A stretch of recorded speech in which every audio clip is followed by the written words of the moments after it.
The soup was still warm when the silence finally settled. One spoon sat on the table, untouched. The other lay in the sink like it had been dropped in a hurry. Her napkin was folded too perfectly, she hadn't even used it.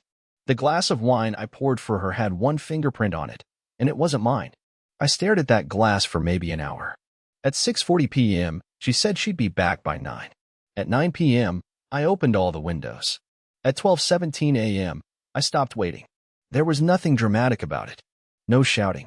No broken plates. No slammed doors. She simply stood up, checked her phone, mumbled something about a team event, and walked out in heels I'd never seen before. She didn't kiss my cheek. She didn't even look at me when she left. Just grabbed her silver clutch and was gone. The candles kept burning. The porch light stayed on. And I sat there like a hotel guest who didn't realize checkout time had come and gone. At 1:08 a.m., I opened her laptop. I don't know why I did it. Maybe because I needed answers. Maybe because my hands wanted to feel useful. Or maybe because her password hadn't changed in 5 years, and part of me always knew one day I'd type it in with shaking fingers. Inside was a folder called Archive. Inside the folder were videos. Some were office birthday parties. Others were her speaking at conferences. But one, dated 2 weeks ago, wasn't like the rest. I clicked it. What I heard first wasn't her voice. It was laughter. Deep. Male. Confident. Then, he still has no idea? Her voice. He still thinks I'm working late. More laughter. A bottle popping. Something thudding against what sounded like a couch cushion. And then, silence. But not like mine. This silence had breath in it. Shaky, fast, messy breath. A dress rustling. Fingers fumbling with something. I didn't watch the rest. I closed the laptop slowly, like it was made of glass. My hands didn't feel like mine anymore. At 2:03 a.m., I checked the front door. Still locked. No footsteps. No keys turning. I walked to the table and poured her wine down the drain. Then I sat back down at the table, in front of that perfect napkin, and whispered the last thing I said to her before she left. I asked you to stay. At 3:12 a.m., I noticed the guest bathroom door was locked. That's strange, right? We never use it. It's the smallest room in the house, barely large enough for a mirror and a cabinet. We keep extra hand towels in there. Scented candles. A half-full bottle of mouthwash from 2 Christmases ago. I walked over slowly, unsure what I was expecting to find. Maybe some part of her she left behind that could explain anything. I jiggled the handle like that would solve something. Still locked? I could feel the weight of the house then. The way it suddenly felt too big and too quiet. Her perfume still clung to the hallway like a lie that hadn't yet cleared out. Everything was just as it should be, but nothing felt real. I checked the bedroom again. The bed was untouched. Her pillow still fluffed the way she liked it, with that slight indent from her wrist where she always curled into sleep. But she wasn't coming back to it tonight. Maybe not tomorrow either. I went outside, barefoot, not thinking, just moving. The cold concrete bit at my feet. The street was dead silent. No cars. No wind. Just the hum of the distant traffic lights changing for no one. Her car was gone, of course. It had been gone since she left. But something else caught my eye. Something small. A strip of red plastic on the driveway. I picked it up and turned it in my fingers. It was a wristband. One of those, event-only ones they give you at invite-only venues. A metallic red with gold lettering that read, Haverly Private. I froze. That was her boss's last name. The one she claimed to despise. The one she rolled her eyes about when she came home drained. Alan's impossible. Alan's overbearing. Alan thinks he's Don Draper. But she went to his party. His private party. I didn't even know he threw parties. I put the wristband on the kitchen counter next to the soup. The wine bottle had already gone warm. The silence in the house felt layered now. Not just quiet, but empty. Stripped. Like she took the oxygen with her. I opened the fridge and saw the 2 bowls of soup I had placed there earlier, one still covered with plastic wrap, the other already congealed. She didn't eat. Didn't even pretend to. That's when I did something I shouldn't have. I went into her home office. She always told me not to. Said it was her thinking space. But she didn't put a lock on the door. I stepped in and looked around. Everything was too neat. Her notepad lay open, filled with notes about a campaign called Velvet Thursday. I didn't know what that meant. But one page was different. One page just had a name on it. Beau. Written in a slanted, softer hand. Below it, a time, 8:45. Below that, he doesn't suspect. I stared at it for a long time. And then I noticed her phone charger was still plugged in, but her phone wasn't there. She always takes her phone. Everywhere. Which means she didn't forget it. Which means she wanted it gone. At 6:12 a.m., I heard her phone ringing. I hadn't noticed it before. It must have been buried under something, muffled. The sound was thin, metallic, the kind of ring that felt out of place in a room as still as this one. I followed the noise like a thread, past the kitchen, through the laundry room, into the garage. And there it was, her phone, sitting face down on the passenger seat of my car. Not hers. Mine. I stared at it for several seconds before opening the door. The screen lit up with the name Julian H. I didn't recognize it. Not a family member. Not a coworker she'd ever mentioned. Just a clean, mysterious name on a device she shouldn't have left behind. I let it ring. I didn't answer. When it stopped, I picked it up and turned it over. The home screen was locked. But the wallpaper wasn't.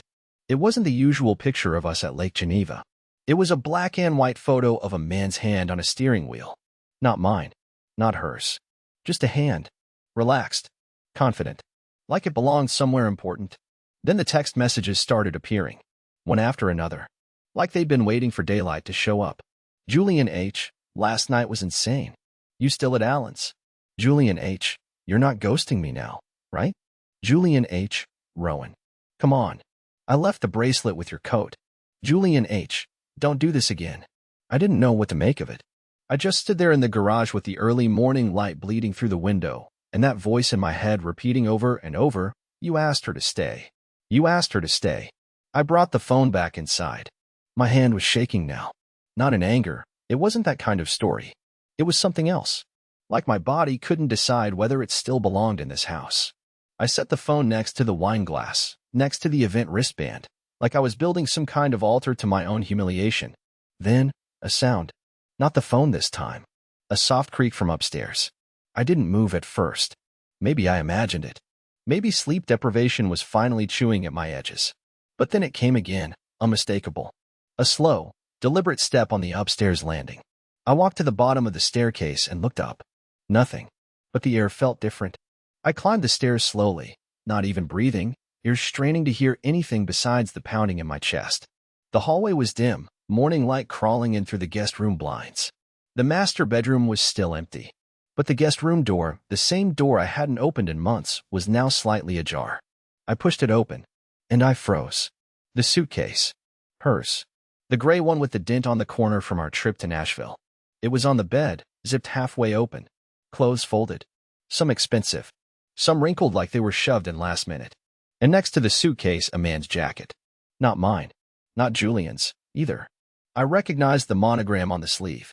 It was H. Alan Haverly. Her boss. Her impossible boss. The one she claimed she couldn't stand. The one she said didn't respect boundaries. The one she told me I was paranoid about.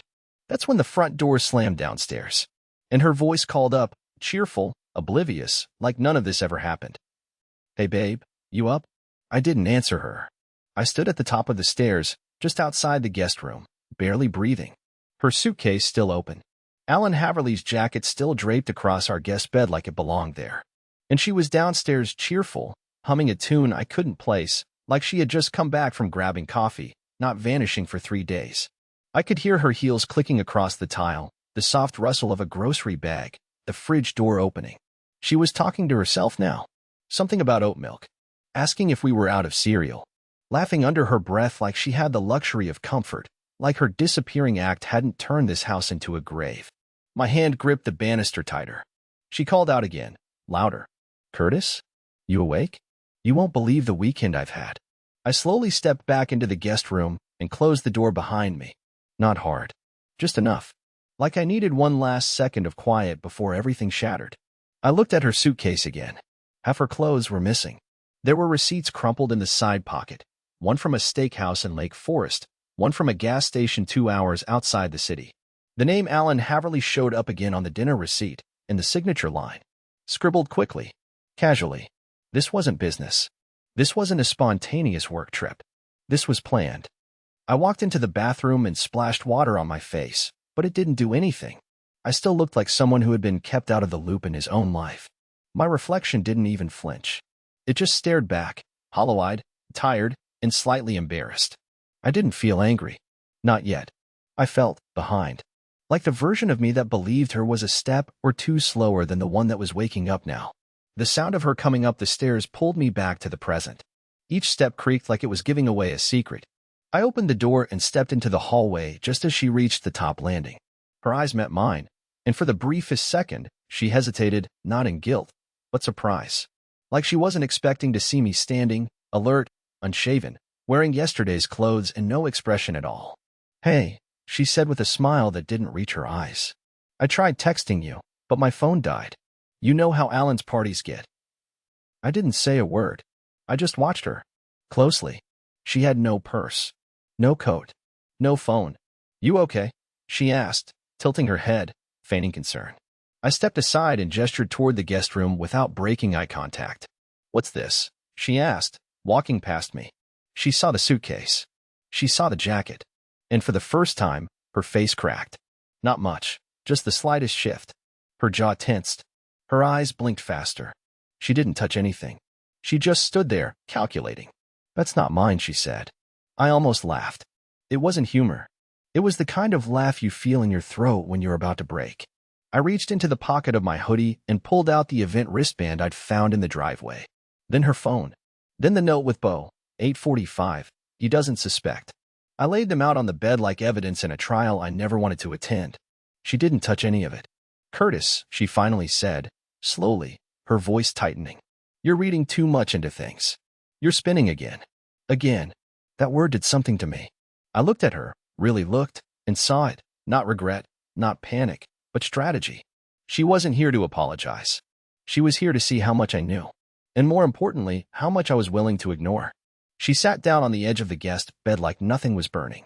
I stood across from her in the doorway. The room hadn't changed, same white curtains, same picture frames on the wall we never bothered updating. But the air inside felt charged, like static before a lightning strike. She crossed her legs, slow and deliberate, like she was in control. Like I was the one acting irrational. "Let's talk," she said. No apology. No admission. Just that calm, exhausted voice people use when they've already rehearsed their lines. "Talk?" I repeated, my voice dry. "Now you want to talk?" She didn't answer directly. She looked down at the jacket, his jacket, then to the wristband, then her phone, still dark and locked. Her silence was louder than anything else in that moment. "You've been gone for 3 days, Rowan," I said, finally walking into the room. "No texts. No calls. You missed my birthday. You came home without your phone. And I find this." I gestured at the suitcase, "like you lived 2 separate lives and I'm just the one with the better mortgage." She winced at that, but only briefly. "I didn't mean to hurt you." That sentence. That shallow, pointless sentence. I felt something twist in my chest, not anger exactly, but recognition. Like I was seeing a performance I'd watched too many times before, and suddenly, it didn't land. "I know what this is," I said. "I think I've known longer than I let myself believe." She watched me carefully. Like she wasn't sure what version of me she was dealing with. Maybe she thought I'd cry. Maybe she hoped I'd yell. But I didn't do either. I just sat across from her in the chair near the closet, the one she used when she painted her toenails while listening to podcasts. "Who is Julian?" I asked quietly. That one landed. She flinched, then recovered. "A friend," she said. "He was at the party." I nodded slowly. "The one texting you that he left his bracelet in your coat? The one you ghosted after, whatever happened?" She shifted her weight. "You went through my messages. You left your phone in my car," I said. "I didn't go looking for anything. It was all waiting for me." She sighed and glanced out the window like she wanted to escape this conversation by staring hard enough at the trees. "I just needed space," she said. "That's all." I felt a sudden, quiet fury at that. "So you disappeared into your boss's private party, slept God knows where, took someone else's coat, let a man send you 5 messages calling you by your first name like he's your husband, and your answer is space?" She blinked fast, her voice rising for the first time. "You don't get to twist this. You've been distant for months. You act like I'm invisible. I come home, and you don't even look up from your stupid library journals." That cut deeper than it should have. "So you punish me by vanishing?" "I didn't punish you," she snapped. "I made a choice." There it was. Not guilt. Not even defiance. Indifference. I stood slowly, feeling like my body weighed double what it did yesterday. The floorboards creaked beneath me, and she watched every step like I was some wounded animal she was afraid might bite. "What did you choose, Rowan?" She didn't answer. Not right away. Her hands folded in her lap like a student who knew the teacher was right but didn't care enough to admit it. Finally, she said, to stop pretending. And that landed harder than anything else. I nodded. No more words. No accusations. No grand speeches. I walked out of the room and closed the door behind me. She didn't follow. I slept in my car that night. Not because I was angry. I wasn't. Not in the way people imagine anger. It was quieter than that. Stranger. I just couldn't bear to lie in the same bed where she'd once pulled my hand to her chest and whispered that she'd never let anything come between us. That bed felt like a crime scene now. So I climbed into the driver's seat, reclined it all the way back, wrapped myself in the flannel jacket I kept for emergency roadside kits, and listened to the house go dark behind me. The street was empty. Just the soft buzz of a street lamp above, and the hollow thunk of my heart in my chest. The same chest she used to press her head against when she cried during movies. The same chest she turned her back on when she stopped crying around me entirely. At some point, maybe around 3:30 in the morning, I noticed something strange. Her car had a shadow inside it. I sat up and stared. The shape was faint, just barely visible through the tinted glass. I unlocked my door quietly, walked across the driveway in my socks, and peeked through her windshield. A duffel bag. Black. Unzipped slightly, with something peeking out. Not clothes. Not makeup. Envelopes. I opened the door and slid the bag out, holding my breath like it might explode. Inside were at least 20 handwritten letters, bundled in rubber bands, all addressed to R. None with stamps. Most were yellowed around the edges, like they'd been read and handled many times. One at the top was slightly newer. I opened it. R. You said the plan was in motion. Don't vanish again. I can't keep covering for you if you keep disappearing. He seems nice, but you're not being fair. Either finish it or don't. Bo. Bo again. The name from her notepad. And now, not a nickname. Not a fantasy. A real person. Someone who knew about me. Someone who was involved. I looked through the rest, all in the same handwriting. Some kind. Some urgent. A few desperate. And not one of them was from Alan, her boss. This wasn't about him. That had been a distraction. A decoy. The wine, the wristband, the jacket, all smoke. This was something older. Deeper. I sat back on the curb with the bag in my lap, watching the first blue light of morning crawl over the rooftops. The back door of the house creaked open behind me. She stepped out in her robe, arms folded, no makeup, no polish, just Rowan, as she used to be, except for the dead calm in her voice. I told you not to go through my things. I turned to her slowly. You kept every letter. She didn't respond. Is he the one who waited for you while I was planning anniversaries? While I was ironing your blouses before your interviews? I don't want to do this now, she said. When then? No answer. Just that stillness she wore like armor. I held up the most recent letter. Does he know you left this in your car? She stared at it, jaw tight. He's not your concern. Not yet, I said. But he knows my name. He knows our house. He knows me. And that makes it my concern. She walked down 2 steps, her voice low and raw now. He was there before you, Curtis. I blinked. What? I knew him before I ever met you, she said, eyes fixed on the sidewalk. I was supposed to end it. I didn't. And then it was too late. How long? I whispered. She looked up. Her eyes didn't flinch. Since the beginning. That sentence broke something in the air. Like the house behind us sagged under its weight. I nodded, slowly. The kind of nod people give when their insides have turned to glass. And for the first time in our entire marriage, I realized that the lie didn't start last weekend. Or at Alan's party. Or even with Julian. It started on day 1. From the moment she touched my hand at that bookstore downtown and said, "You seem like the kind of man who listens." I did listen. For 6 years. And she'd never stopped whispering to someone else. I thought it ended that morning. I thought hearing her say it, that he had always been there, would be the last twist of the knife. But I was wrong. That wasn't the end. It wasn't even the deepest cut. I spent that whole day wandering the house like it didn't belong to me anymore. Every item I touched felt like it had been picked out by someone else. I looked at the bookshelf we built together. I ran my hand over the engraved quote she asked me to etch above the mantel. Begin each day with purpose. I remembered carving those words into the wood while she made cocoa in the kitchen and hummed a Fleetwood Mac song, like we were the kind of people who would grow old and soft and warm together. That memory felt poisonous now. That smile she gave me, I couldn't tell if it was ever real. I opened her emails next. I told myself it was to find closure, to finally understand. But deep down, I was looking for one sentence. One sentence where she admitted it. A confession, maybe. A sliver of remorse. Something that would let me believe she'd lost control, not that she planned it from the beginning. What I found instead was something worse. It wasn't just Bo. There was someone else. A name that hadn't come up before. Hannah Weiss. Dozens of messages. Not romantic. Not even flirty. But strategic. Cold. Every subject line read like it belonged to a political campaign. Secured dinner reservation. Client unaware. Curtis still in the dark. Timing not optimal. Suggest after Q3 bonus. One message in particular stopped my breath mid-sentence. After he's out, you'll be clear. His name's not on the apartment. Haverly agreed to hold it until then. If it goes well, I'll move the rest of your things after the firm signs off. You won't need the car anymore. Julian can list it in his name and transfer you off the insurance. After he's out. That's what I was. Not a husband. Not even a mistake. I was an obstacle. A line item in someone else's blueprint. My chest went hollow. I closed the laptop. My hand hovered over it like I wasn't sure if I should destroy it or bury it. And I realized then, none of it had been about love. Not mine. Not hers. What I built was a quiet, patient life. A life that made her feel safe while she planned an escape. While she quietly handed the keys to my world over to people who had never shaken my hand. That night, I didn't sleep. I lay awake on the couch, staring at the ceiling while the house creaked with the small, night-born sounds of something old and tired. I heard her moving upstairs. Heard drawers open and close. Heard footsteps on the wood floors of the master bedroom. Then silence. At 3:26 a.m., she came downstairs. She stood in the doorway like a shadow that had grown too familiar. I need to talk to you, she said. I said nothing.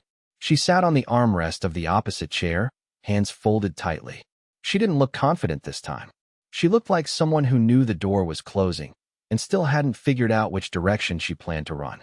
I know you hate me right now, she whispered. I didn't respond. I'm not going to defend it, she continued. But I need you to know something. I finally looked at her. Why now? Because they weren't supposed to push, she said. It got out of control. Bo wasn't supposed to get involved again. Alan was supposed to stay at a distance. Hannah's just someone who manages things. But this wasn't how I wanted it to happen. How did you want it to happen?